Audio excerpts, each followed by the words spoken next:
নাহমাদুহু ওয়া নুসাল্লি আলা রাসূলিহিল কারীম আম্মা বা'দ।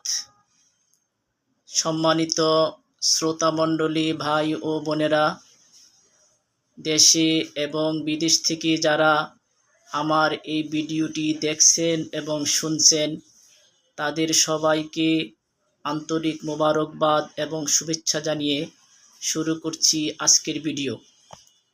আমরা গত ভিডিওগুলোতে সূরাতুল ফাতিহা, সূরাতুল কাউসার শিখেছি। তার আগের ভিডিওতে আমরা কালিমা তয়্যিবা এবং কালিমা শাহাদা শিখে ফেলেছি, আলহামদুলিল্লাহ। আজকে আমরা শিখব সূরাতুল ইখলাস। এই সূরাতুল ইখলাস পবিত্র কোরআন শরীফের ছোট্ট একটি সূরা, কিন্তু এই সূরার মধ্যে আল্লাহ তাআলার একাত্মবাদ, গুণকীর্তন সব কিছু নিহিত আছে। এমনকি এই সূরাটি যদি আপনি শুদ্ধ করে শিখতে পারেন, তাহলে এই সূরাটির এত ফজিলত যে আমাদের নবী মুহাম্মদ রাসূলুল্লাহ সাল্লাল্লাহু আলাইহি ওয়াসাল্লাম বলেছেন, যেই ব্যক্তি সূরাতুল ইখলাস 3 বার তেলাওয়াত করবে, আল্লাহু সুবহানাহু ওয়া তাআলা তাহার আমলনামায় 1 খতম কোরআন শরীফের সওয়াব লেখা হবে। সুবহানাল্লাহি ওয়া বিহামদিহি। 3 বার সূরা ইখলাস পড়লে পুরা কোরআন শরীফের তেলাওয়াত করলে যে সওয়াব হয়, সেই সওয়াব সমপরিমাণ সওয়াব আপনার আমার আমলনামায় লিখে দেওয়া হয়। তাই আমি অনুরোধ করব আমার শ্রোতামণ্ডলীদের কাছে, যারা এখনও এই সূরাটি পারেন না, আমি অনুরোধ করব ভাই বোনেরা, আপনারা চেষ্টা করে সময় দিয়ে সূরাতুল ইখলাস শিখে নেবেন এবং এই সূরাতুল ইখলাস শিখে আপনি নামাজ শুরু করে দিবেন। তো কথা না বাড়িয়ে আমরা আমাদের মূল আলোচনায় ফিরে যাচ্ছি। আমরা তেলাওয়াত শুরু করছি। সবাই আমার সাথে পড়ুন, বিসমিল্লাহির রহমানির রহিম। কুল হুয়াল্লাহু আহাদ। দুইটা কাফ, একটা হলো কফ আর একটা হলো কাফ।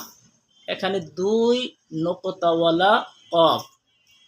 কুল, সবাই বলেন কুল। কুল হুয়াল্লাহু আহাদ।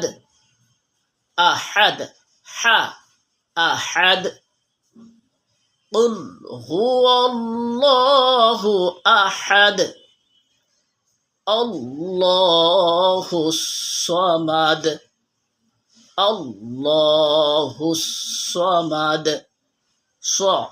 আল্লাহুস সামাদ। লাম ইয়ালিদ ওয়া লাম ইউলাদ। লাম ইয়ালিদ ওয়া লাম ইউলাদ। ওয়ালাম ইয়াকুল লাহু কুফুওয়ান। ওয়ালাম ইয়াকুল লাহু কুফুওয়ান আহাদ। আহাদ। আবার পড়ছি। সম্মানিত শ্রোতামণ্ডলী, ভাই বোনেরা, আপনারা খুব খেয়াল করে শুনেন।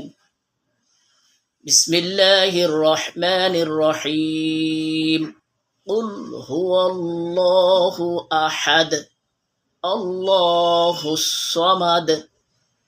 লাম ইয়ালিদ ওয়া লাম ইউলাদ।